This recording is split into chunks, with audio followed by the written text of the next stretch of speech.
Hello, everybody, and welcome into another episode of Speaking Steagles, the premier Pennsylvania pro football podcast. I am Nick Bate, joined by Ricardo Martinez-Paz. Thanks for tuning in whenever you check out this video. And we've got a pretty busy time in football now, as both of these teams are finally going to be back on the field come this week. Obviously, the Eagles had their bye week not long ago. The Steelers taking a week off this past week. So we come back now, and for the first time in a couple weeks, both of these teams are not only both on the field, but also both on different fields because they had that game against each other sprinkled in there as well. So, getting back in the flow of the normal regular season as we chug along towards Thanksgiving. Ricardo, how you doing today, man?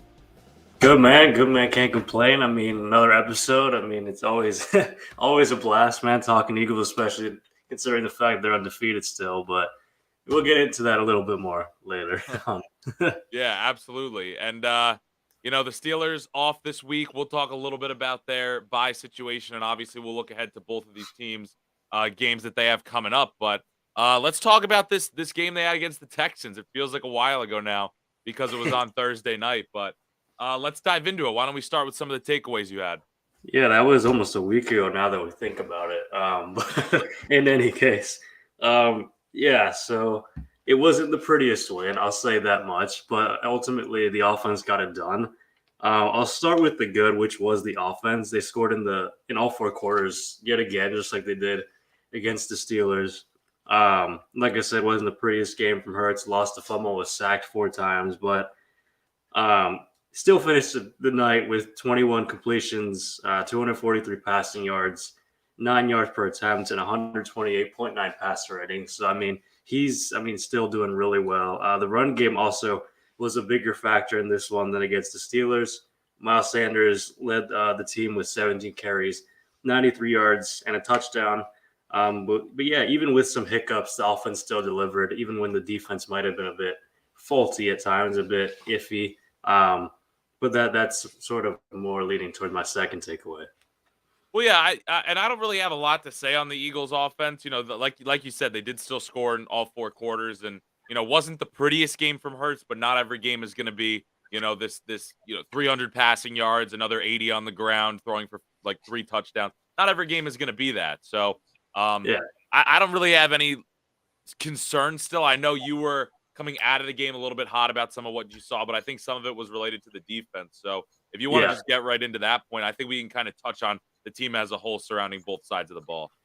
Yeah, so the defense, literally the opening drive of the game, it was a 9-play, 75-yard touchdown possession. Some bad coverages. I mean, James Bradbury had that one long completion allowed. And I mean, that was very unlike him. He's not typically caught out in like coverage like that, not really exposed like that, but it's all right. It happens from time to time. And the funny thing about that was that was the Texans' only points on an opening drive the entire season. Of course, it was against the Eagles too. That's actually hilarious. Really, arguably one of the not even arguably a top 3 team in the NFL. That's their only opening drive. That's actually laughable. Yeah, I was like, wow, okay. I mean, whatever. I was like, the defense got off to a bad start. They'll figure it out. And then the Texans' second touchdown drive, which was later on in the second quarter, was a 7-play, 75-yard drive, and then Dameon Pierce had that really long, like the 36-yard gain. He broke like at least a couple tackles from the Eagles defenders. I mean, yeah, I'll give credit to Pierce because he's a really good running back. I think leads the league in broken tackles or something like that. This was also arguably, you could make the case this was his best game rushing the ball too. I just looked it up real quick. 27 carries, which has been the most through his rookie year so far in a game. He went for 139 yards, averaged 5.15 yards per rush, which was also second most on the season for him. And that's the most rushing yards he had. Didn't get into the end zone, but still, he had a big day against the Eagles D-line. Yeah, this is the thing I said going into the league. I was like, you got to stop Dameon Pierce. This is how their offense works. So they run through Dameon Pierce, like literally. That's how they do it. And yet they couldn't stop. I thought it was just like obviously it's easier said than done to stop a player of his caliber. And I mean, I thought at least in the second half they definitely adjusted a bit more and weren't as, I mean, we're a lot better at stopping the run. But it was frustrating to see. I mean, it's clear in the last, I mean, the last four games the Eagles have allowed 120 plus rushing yards. So that's not encouraging to see. I mean, that's clearly the weak spot of this team. Even when Jordan Davis was healthy, it was still kind of an issue. Um, and really, it kind of was exposed again. I mean, the Texans knew what they were doing, and the Eagles, like, not that they weren't, but it was just like that they could have executed a lot better.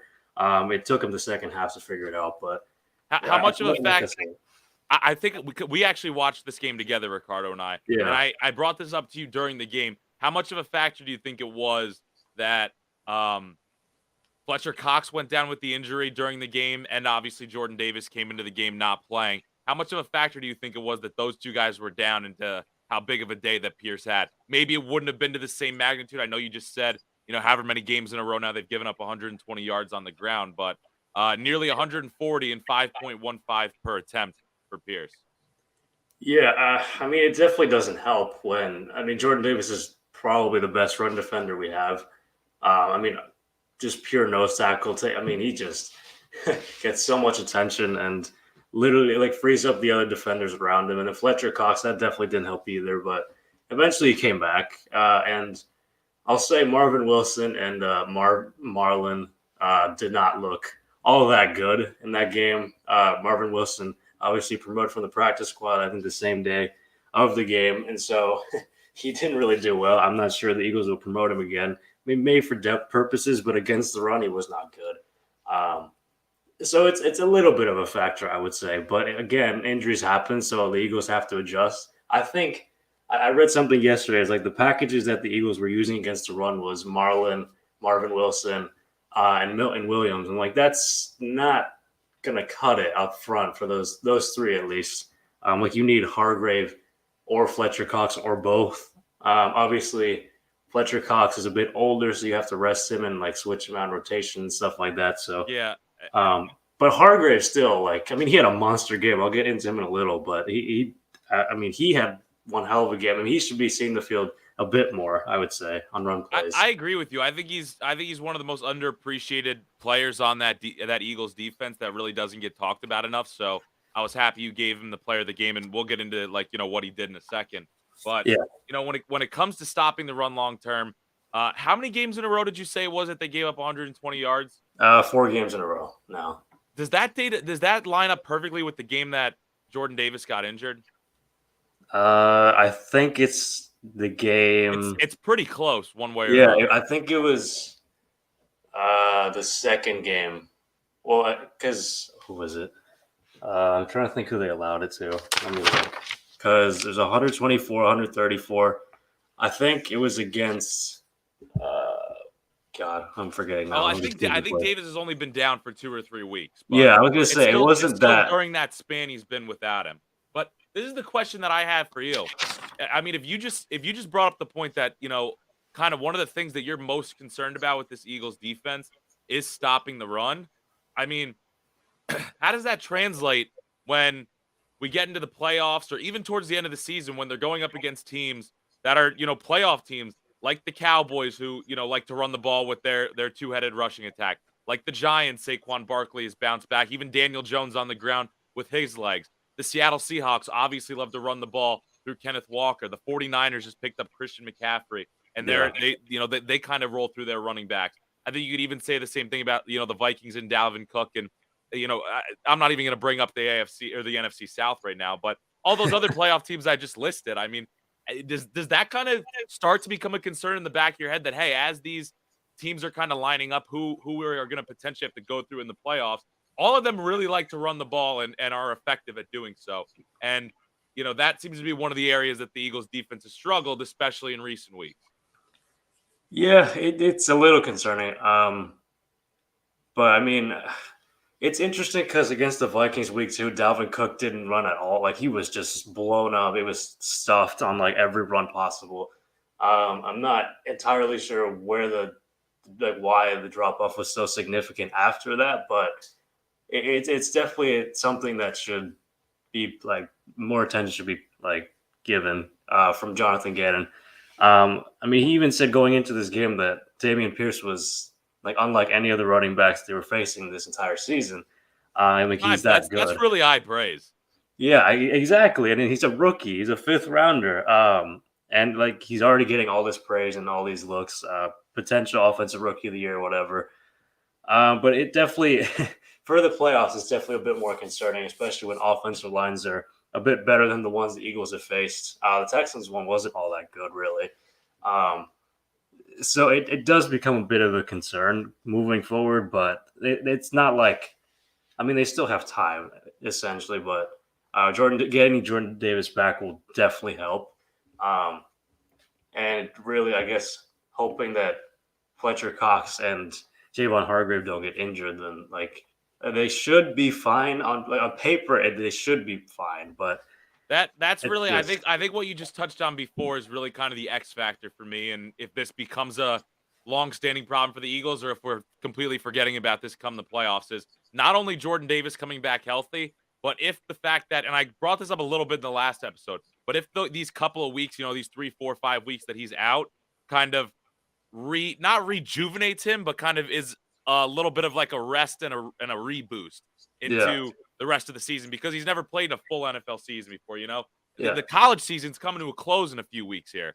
yeah, So he's used to playing these shortened seasons. Whereas the NFL now, you go a couple weeks past Thanksgiving. I wonder if those couple weeks off can really kind of revitalize him down the stretch and into the playoffs. yeah. I sure hope so. That to me would be the X factor. Yeah, yeah. He makes a big impact against the run. So really, like, I know we're yeah, harping on the run a lot, but I also want to ask you just overall, because I know this was kind of overall in the defense and we kind of zeroed in on the run game. yeah, But yeah, yeah, was there anything else? I know you brought up the big play that I believe James Bradbury gave up. yeah. When it comes to the secondary or rushing the passer or how the linebackers played, was there anything else that particularly stood out to you as like, oh, they didn't do this well in this game, or was it just overall, just not the defense's best game, but still enough to get the win? I would say, yeah, probably not the best game, but they did enough to win the game. There was some broken tackles, I mean missed tackles, but Mm. I didn't even get to this point. With the second half, they only allowed 3 points. They had forced two interceptions. C.J. Gardner Johnson was now leading the league in interceptions, and James Bradbury had the other one. And then 2 sacks from Javon Hargrave in the second half. He had 3 total. He had a monster game, which is why I gave him player of the game. He had 7 tackles, 3 tackles for a loss, 3 QB hits, 3 sacks. I mean, that's just stuffing the stat sheet. And he didn't even win defensive player of the week, NFC defensive player of the week. I just looked at the like who won, and And oh, I they're wonder good if at it. part of that is because of how many rushing yards they gave up. But you know what? That's actually a great point. Is that you brought up about how only 3 points in the second half, I believe you just said, Yeah, which to me that just says, okay, you know, it's one thing if you can kind of readjust your game plan at halftime, which I think the Eagles tried to do, and I think you even said that they were more successful in the second half, slowing down Damian Pierce. But the fact that the team can go into halftime, realize, okay, we're better than this. Let's regroup and come back out here with a new focus. And the fact that they were able to do that and only allow 3 points, and then obviously, take the lead and not really look back against a lesser Texans team. That's what you need to do to win games in the NFL is when things aren't working or you're just not executing, regroup, make adjustments, and come back out and get the job done. So, yeah, props to them for doing that. yeah. That's exactly what they did. Now 7 out of 8 games with at least 1 interception, 12 picks on the season, 26 sacks total, 18 takeaways. I mean, this defense is still playing really well. I mean, don't get me wrong about that. It's just they'll have those hiccups, but they do eventually regroup and figure it out during the game, which is a sign of a good team, I would say, and a good unit overall. Yeah, absolutely. I mean, they are one of the best defenses in the NFL, without a doubt, in my opinion. When it comes not only to talent, but just also just what we've seen from them this season, whether it's been takeaways or just preventing teams from scoring or whatnot. That this is just a very well-rounded group that's got great personnel. And the question was Jonathan Gannon, and it's worked out so far this season. Yeah, I'd say so. All right, you want to get into your third final takeaway? I guess yeah. So the Eagles 8-0 for the first time in their history and franchise history. That even the 2004 Eagles couldn't do it. Um, but as Jalen Hurts said, I mean they haven't accomplished anything yet. So it's really just one game at a time. Um, and I mean, despite the bumps and like they've had in their games, they've found a way to win the game. Ultimately, this time around, they didn't have a first half lead for the first time all season, but yet they still got it done and won the game at the end of it. So it's just And like when one it's unit nice that struggles too, it's like the other one steps up. So that's a it's nice great too now that sign. this is 2 weeks in a row where the Eagles didn't have to rely on the second quarter to be like the main quarter that they put up points. Because that Yeah, was the narrative, like really the first couple weeks of the season was okay, they just go for these, ridiculous outbursts in the second quarter. Their point differential in the second quarter was off the charts. yeah. Against the Steelers, it was a very well-rounded game. And then this week, down at halftime, and they're still able to put up points in the second half and come back. So that's what I'd hang my hat on a little bit there regarding the offense. Yeah, I mean, and then now I mean, as if it weren't already. It's Super Bowl or bust, really. I was reading something how 100%. some 100%. NFC executive was like, "Oh, it would benefit the Eagles to lose a couple games." I used to think that. I won't lie about that, but I was just like, "No, really." Like the Eagles have found a way to win. Like they've been like the quote was like they haven't been battle tested yet or whatever. They haven't like played a close game or whatever, but a couple of them have, I would say. And even if they haven't, it's because they've been pounding the worst teams, like the bad teams, which is what good teams are supposed to do. And Um, it's also like, look, I get the logic, and I think that I even remember like Drew Brees saying back when the Saints won in 2011, he like they lost a really tough game near the end of their regular season when they were kind of on a similar track, like undefeated, and ended up finishing the year with 2 or 3 losses, and it kind of like re-emboldened them or refocused them for the playoffs. But I mean, you look at where the Eagles are at. There's only one team that gets a bye in the playoffs now. You got the Cowboys and the Giants on your tail, which is 2 losses in the division, and one more loss, and all of a sudden the Vikings are 7-1. Granted, you'd still have the tiebreaker over them because they beat them, but yeah, still, I mean, you want that first round bye. You got to keep winning all these games you can at this point. It's not like the Eagles are up 3 games on the bye right now. no, exactly.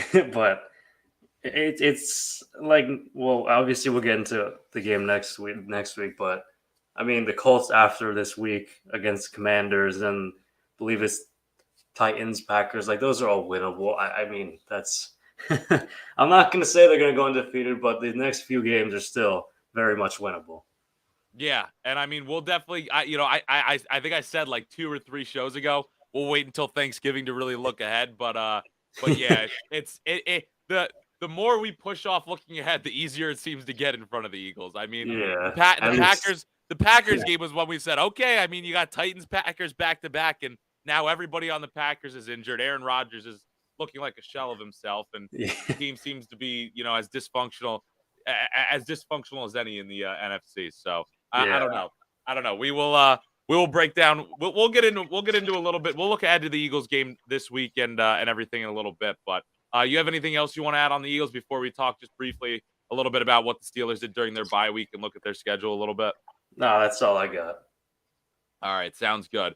Well, we'll get into the Steelers a little bit. I guess I'll start. During this bye week, I read a couple of reports yesterday that all signs are pointing towards T.J. Watt playing this week, coming off the IR. They released, I think Ryan Anderson was his name, who was a defensive lineman that they picked up, and they didn't make another move like on the roster to fill his spot on the 53 man, which I think Mhm. a lot of beat reporters were saying like this is the here comes T.J. Watt move. They already activated DeMonte Casey, which I think is actually going to be a big boost as well. And I mean, you look at this bye week, the Steelers are going to, get healthy now. The reports are saying both Casey and Watt are, expected to be activated and on the roster for this week. And, TJ Watt is a big boost. Obviously, I don't need to say a lot about that. He's going to really Yeah, help the team when it comes to getting to the quarterback and just overall the defensive line. DeMonte Casey, I think, is an under the radar guy that's going to get healthy now. If you remember all the way back to, training camp and preseason, the Steelers were running a ton of 3 safety looks where they had Casey and Fitzpatrick in, your typical safety looks, and then they were dropping Terrell Edmonds down into the box. I think hmm they're going to start to do that a lot more now that they're healthy. You also talk about the addition of William Jackson now, who's had the bye week to get ready. So I think we could see the Steelers defense play considerably better the rest of the season, especially now that they seem to be through the toughest point of their schedule. So I'm excited about, them getting healthy and really there's the only key piece now that's not healthy on the Steelers defense is DeMarvin Leal. So, what we get from the Steelers defense going forward the next couple weeks is really what you can expect from them at full health the rest of the season. And Yeah. that's why I really look at the next 2 to 3 weeks as being the defining games for the Steelers of, okay, are we going to go, 1-2 or 2-3? Even 2-3 wouldn't be terrible, but are we going to go 1-3 or 0-3 and kind of be completely irrelevant this season? Or are we going to go 2-3, 3-3, maybe 3-4, and kind of claw our way back? Just the conversation. I'm not saying they're necessarily going to gain up all the ground and make a wild card spot, but that's kind of where I see the Steelers at after their bye week. They're still 3 games back in the loss column in both the division to the Ravens and in the wild card hunt. They're 3 games back of, I believe, the Chargers, who have the last spot. And the Browns and Bengals obviously both squeezed in between them and the Ravens in the division as well. So look, you can't talk about what the teams around the Steelers are doing. The Steelers got to focus on what they have to do week in and week out. And, none of it's going to matter unless they can win every single game that they can possibly win that's in front of them. Yeah, exactly. They got to focus on themselves, win games, whatever way they can. I mean, win's a win in the NFL, and for them, it's going to be that much more important to get back into that conversation, like you said. And getting some of those players back definitely helps, especially on defense. I mean, I expect them to play better once they get those players back.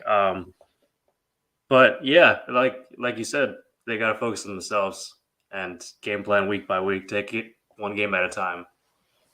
Yeah, I think it definitely comes down to that, and I think that's going to be the message Tomlin's going to be, preaching because it's easy. It's easy. We know it's easy for these teams to kind of look at the schedule that's ahead, look at the standings, see that the Steelers are second to last place in the conference, and be like, you know what, I'm gonna check out a little bit. But that can't be the mindset. It's got to be, hey, and let's get into it a little bit because I brought this up to you. I kind of wanted to just, I saw a couple beat writers do this. I saw a couple personalities on TV do this of just kind of look at the Steelers schedule. Now that we're pretty much halfway through the Steelers season where their bye week was, and the schedule obviously gets easier, just kind of say, hey, what are they going to do the rest of the season, just very briefly, and what does that mean their record's going to finish with? So, let's get into it because they kind of got to take it game by game and really focus on trying to win week in and week out. And, I guess we'll just hop right into it. So, Yeah. starts with the Saints this week. I guess, what, let's just give it the little bit of a preview that it has. Since we're just going through the schedule anyway, and then we'll just close up with the Eagles preview. So this week against the Saints, look, this is a game that you absolutely have to win. I don't see any excuses for why they can't. And here's why. Look, I know that this Saints team shut down the Raiders offense 2 weeks ago, which is a little bit concerning to me. You come back and, obviously the Ravens had the big day, especially rushing the ball on Monday night. But as the Steelers, you've had an extra week to prepare for this game. You're at home. You've got the home crowd behind you. The Saints playing on a little bit of a short week because they were playing on Monday Night Football, now have the turnaround to 1 o'clock on Sunday. Andy Dalton clearly isn't anything special at the quarterback position. Your defense is as healthy as it's been all season. This is a game that, you know what? This is like the pivotal game of the season for me. You win this game, you could say, all right, we're back in the win column. We see the games in front of us that a lot of them are winnable. Let's go see if we can put something together here to kind of go forward through the rest of the season. You lose this game, all of a sudden your record drops down to 2-7. You're basically 2 games away from being completely outside of the playoff picture, almost mathematically eliminated at that point. To me, this is just the complete pivotal game of the season that really everything hinges on for Pittsburgh. Yeah, this is definitely a must-win. I feel like we've said that before, but this one is just like a different magnitude to it, especially when considering the playoffs. So I mean, I think it's winnable. The Saints aren't all that special. They aren't all that good, and this is the first time in 2 weeks. Like the last 2 games they've played at home, so they'll be on the road for the first time in a couple weeks. So. And then they're not playing in a dome; they're playing outdoors. So perhaps that has some Also sort of definitely factor. a factor for a Saints team. Oh yeah, no, you're definitely right about that. Yeah, so I mean, it's definitely winnable. I think, as Yeah. long as Kenny Pickett doesn't have any like bad mistakes. I think obviously the defense will be better. Um, and like I said, the Saints team isn't anything special. So I'm like the No, only player really is Kamara that I would be concerned about on Kamara that is the offense. Kamara is the one you're scared about because, and again, hopefully the Steelers' defensive line, now that they don't have to worry, now that guys like Cam Hayward and Larry Ogunjobi and Montravius Adams don't have to worry about creating pressure as much, even Alex Highsmith to that extent, now that TJ Watt is back, hopefully, I'm really hoping those guys can kind of key in on Kamara, and that's the game plan is, hey, this is the guy that it's almost like the Eagles last week. This is the guy you can't let beat you. This is the one guy on the Saints team you can't let beat you, just like Damian Pierce for the Texans last week against the Eagles. You hone in on Kamara, you can slow this whole offense down, and then and then you really just kind of turn the ball over to your offense and hope they can make something happen. I'm interested to see how the passing game does against the Saints. I believe their secondary is a little bit banged up right now. Yeah, yeah, So I'm curious to see if Deontay Johnson and George Pickens and Pat Fryermuth and hopefully Kenny Pickett can get the ball to these guys and they can do something in the air. Also, this Saints team very quietly, I feel like in the back of my mind this season, I've always kind of just been like, oh yeah, the Saints have a good defense. They've given up the fifth most points per game of any yep, defense in the NFL. So I kind of like the matchup. And then when you flip you just on both sides of the ball, really both the defense and what they can do. There's really no weapons at the wide receiver position. Obviously Chris Olave is a talented rookie, so I'm excited to see if Cam Sutton or William Jackson, one of those guys, can kind of shut him down. And then outside of that, like we said, cue in on Alvin Kamara, and I think that this offense can be successful against the Saints. And like I said, the biggest thing to me is the Saints are on a short week. The Steelers had the bye week, an extra week to prepare and game plan against this Saints team. We just saw a division rival in the Ravens go to work running the ball against them. Lamar Jackson obviously had a big day, kind of leading the charge against them. And really, it felt like the Ravens were always in control of that game. I got to see the Steelers win this game, frankly. If they don't win this game, I may be ready to say, okay, it's just not going to happen this year. We could say goodbye to 500. We could say goodbye to any. If we haven't already said goodbye to thoughts of the playoffs, we could definitely say bye to them after a loss this week. And I'd even possibly be ready to say bye to the being a 500 team if they lose this game as well. right. I mean, we'll hope it doesn't come to that. I think what's also just interesting is the first game without Chase Claypool. I don't know if you were going to touch on this on who the slot receiver is going to be, but I think that's definitely something to keep an eye on. Who plays that third position, that slot position? Obviously Deontay, George Pickens. Yeah, Um, a lot of people are saying that it's going to be Steve Sims who's going to get the majority of the reps there, which mhm, I'm excited about. He's got a lot of speed. He's definitely more of that prototypical slot receiver. But I think it's going to kind of be a revolving cast of characters a little bit to see kind of how that position's utilized. I wouldn't even be surprised if they ran some more two tight end looks as well, because mhm, Zach Gentry, he's got some skill, and then also he's a very talented blocking tight end. So yeah, maybe you get the run game going a little bit, and then you kind of let your wide receivers go to work out wide. But no, I do expect Steve Sims, especially early on here, to get the majority of the reps. It stinks that Calvin Austin is out for the remainder of the year.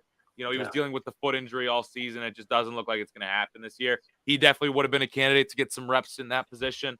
Um, People have talked about Miles Boykin a little bit, but I think he's more designed for the outside. And, obviously he's mainly on the team for special teams purposes. They yeah, use Gunnar Olszewski in there a little bit, but I do expect it to be Steve Sims, excuse me, for the majority of the majority of the snaps in the slot going forward throughout the season. So definitely something to keep an eye on nonetheless, to see kind of who gets the most snaps there, or if they're even running, different looks with, two running backs or two tight ends. yeah, for sure. All right, so let's get into the rest of their schedule. Like I said, Steelers got to win that game against Yeah, the Saints. I believe the Saints are 2.5-point favorites.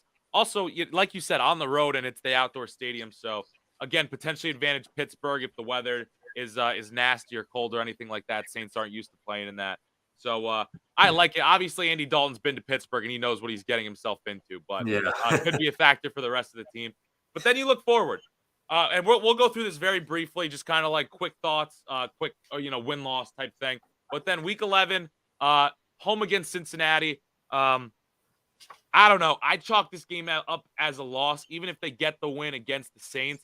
Look, I know it's at home. It'd be nice for them to win, but it's the factor of I think the Bengals kind of started to find their offense a little bit last week, and now they already lost week 1 to the Steelers. I don't know if it's going to happen 2 times this season, especially when they probably still see themselves as a playoff team. Yeah, I'd agree with that. I would say that's a loss for the Steelers. I think it'll still be close. Don't get me wrong about that, but I do too. It'd be a nice one to win, but I don't know.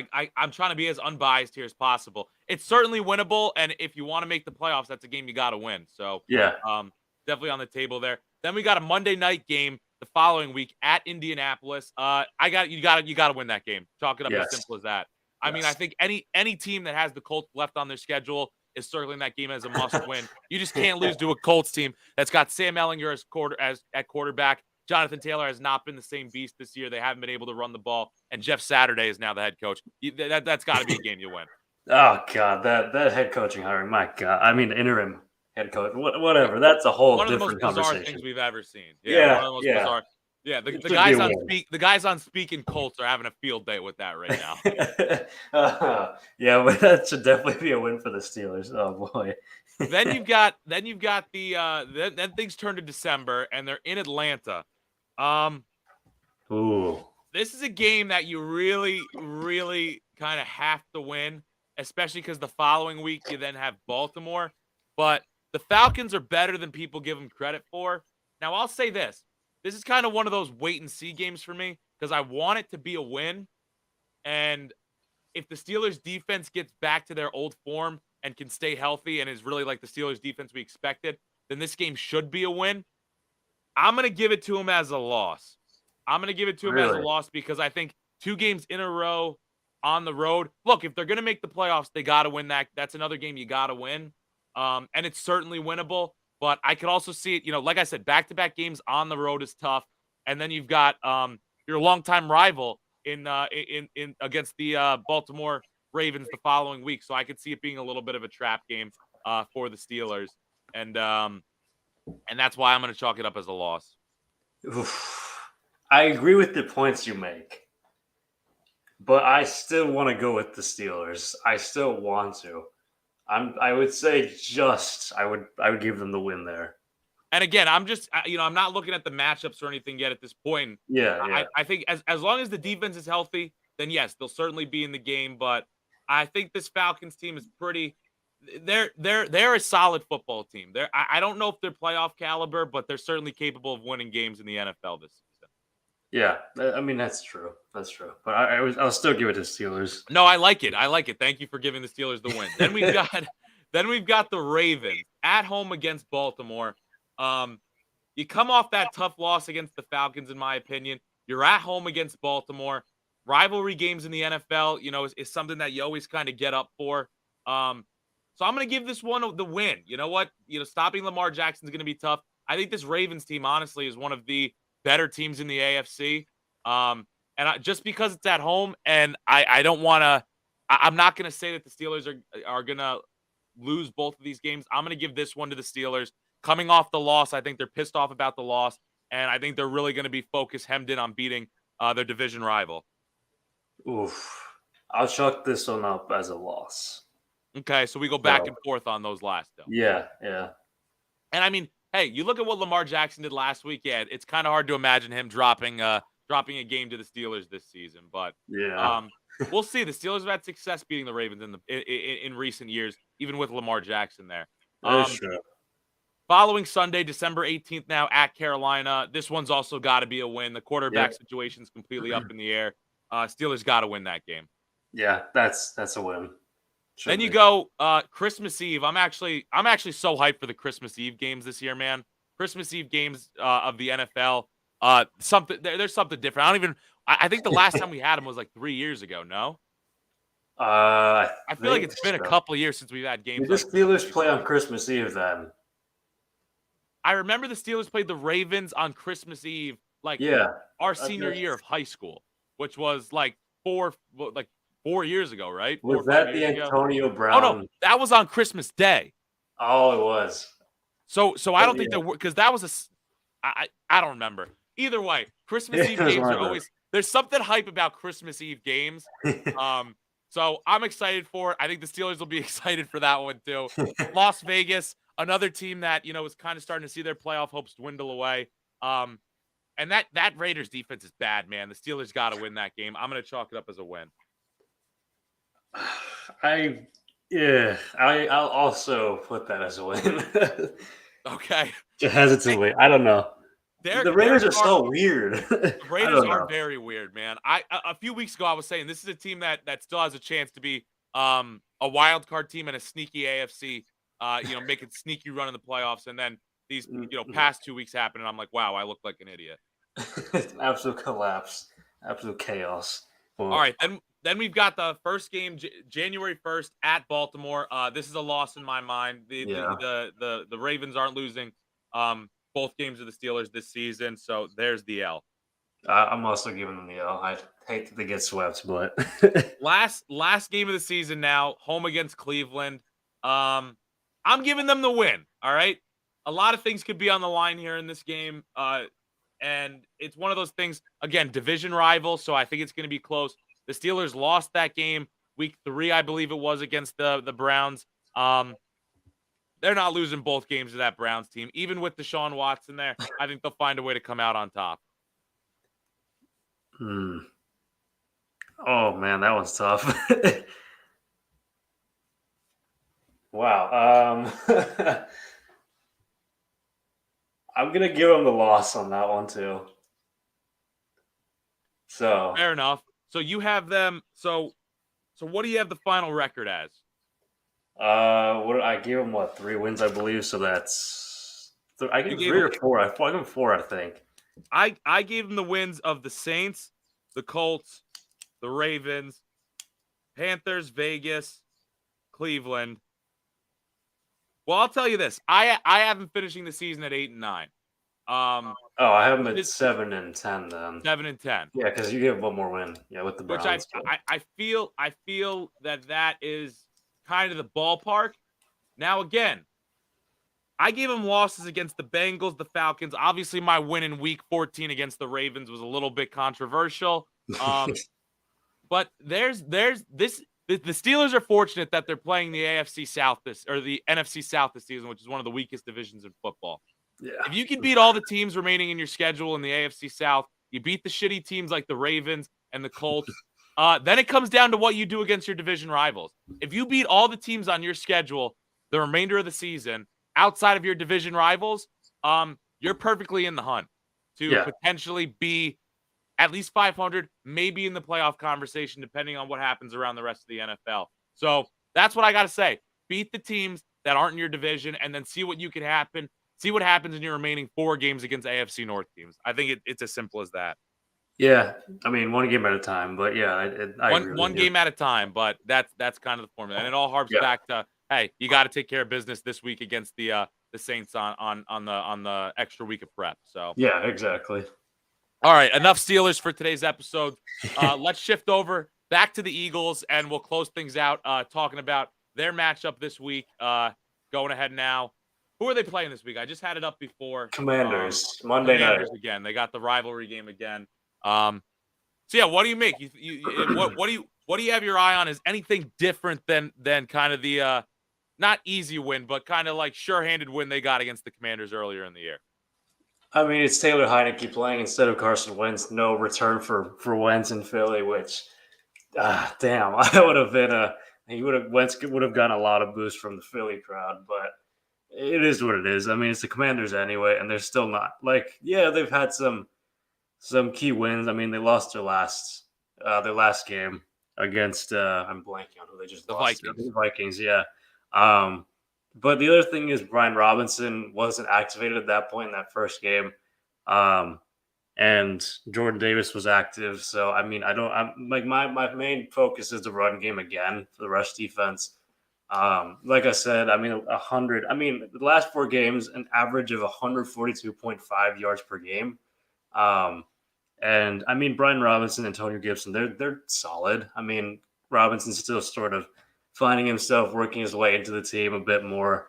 Antonio Gibson, I mean, last time out, ran for 38 yards on 12 carries. He did score, but still, it wasn't he wasn't much of a factor in that first game. I expect that to be a bit different now because clearly the rushing defense is a weakness of the Eagles. So the Eagles, yeah, they've got to stop the running game. Heineke is as a QB is it's all right. He's not.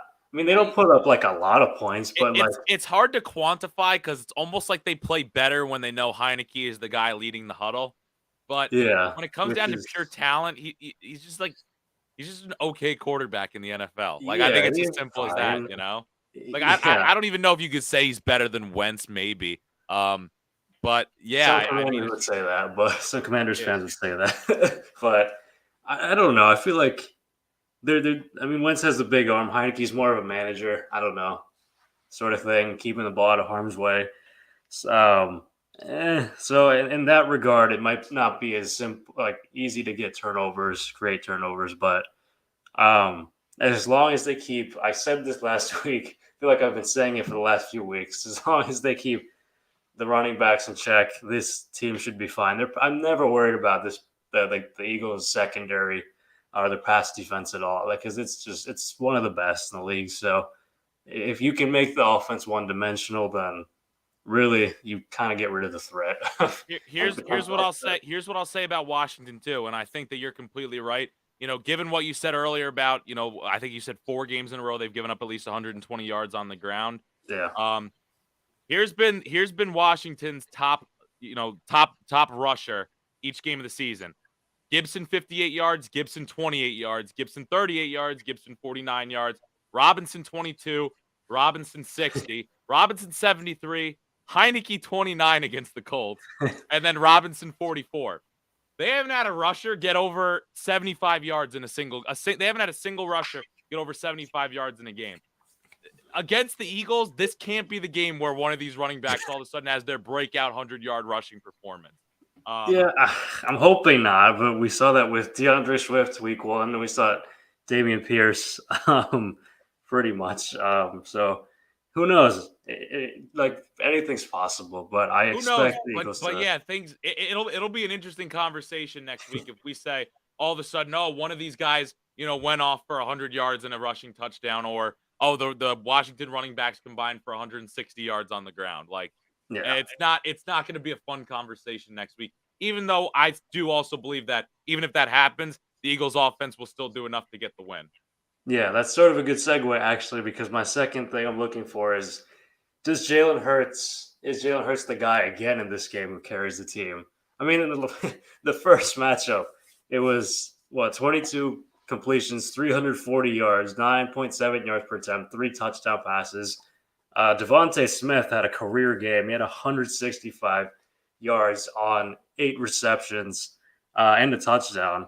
So, I mean, really, I feel like it could be another big day for Jalen Hurts, especially when the Commanders just traded away William Jackson, 19th against the pass, 10th in sacks. So that might be something to keep an eye on as well. But they're 29th in takeaways with only 7 on the season.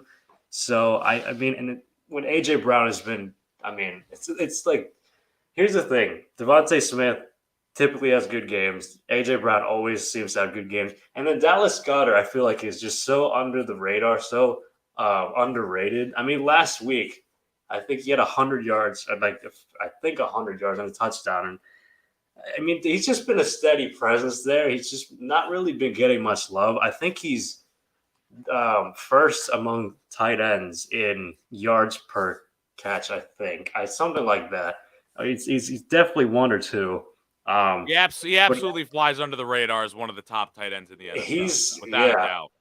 like I don't know if it wasn't for Hargrave, I would have said Dallas Goddard maybe was the player of the game last week. But I mean, again, the Eagles have so many weapons, and like not even counting Quez Watkins or Zach Pascal as that wide receiver 3A 3B sort of combo. Yes. I mean, There's so really, I many guys don't. that can get it done. I'm with you. Yeah, What do you think the outlook is on Miles Sanders in the rushing attack in this game? I feel like it's going to be a bit more difficult. The Commanders are, I think they're top 10 against the run. You think Um, it's gonna be more of a passing attack then? I mean, I know you've kind of yeah, outlined this in what you've been saying. But so Yeah, because I know I think it the last should couple be. weeks, obviously, that's been kind of Yeah. one of the things the Eagles have definitely leaned on their running game a little bit more to a certain extent. This week, I guess, like you said, kind of expect them to get back to more of a passing attack first. I mean, I wouldn't be surprised if Hurts is just throwing the ball downfield like he did in the first game. So, but Yeah. I'm sure the Commanders will adjust to that a bit more. But I think it should be a game Hurts is going to pass a lot. So And let's face it, the strength of this Commanders team, if it has one, is their defensive line. yes, it definitely is. I mean, who am I saying? Deron Payne. For Jonathan Allen, I believe. Yeah. Yeah, and then who knows if Chase Young is going to be back? But I don't think quite yet. But Yeah, no, I wouldn't expect it. I actually was just curious myself, and I was reading something. He's actually going to Ohio State for their game this Saturday. So so no. sounds like yeah, he's still out for a bit. They still got Montez Sweat there. I mean, he's pretty damn good. No, yeah, their most talented pieces on defense are certainly on the D line. Yeah, for sure. But other than that, nothing really. Not really that scary. Yeah, Otherwise, yeah, no, I agree, and I think that this is a game that the Eagles should definitely win. And there's no reason that they shouldn't win, and there's no excuse not to win. And it's a Commanders team that is an inferior opponent that's not going to make the playoffs this year. yeah. All right, man. You got anything else you got to add here before we wrap things up? Nah, that's all I got, man. You got All anything? right. No, I think we're all good. I mean, I'm pretty hype about the World Cup that's going to be starting up soon. I know we've been talking about that a lot. Yeah, I think man. the U.S. has a friendly. Today's the 9th, right? Yes. I know rosters are getting announced for the U.S. and France today.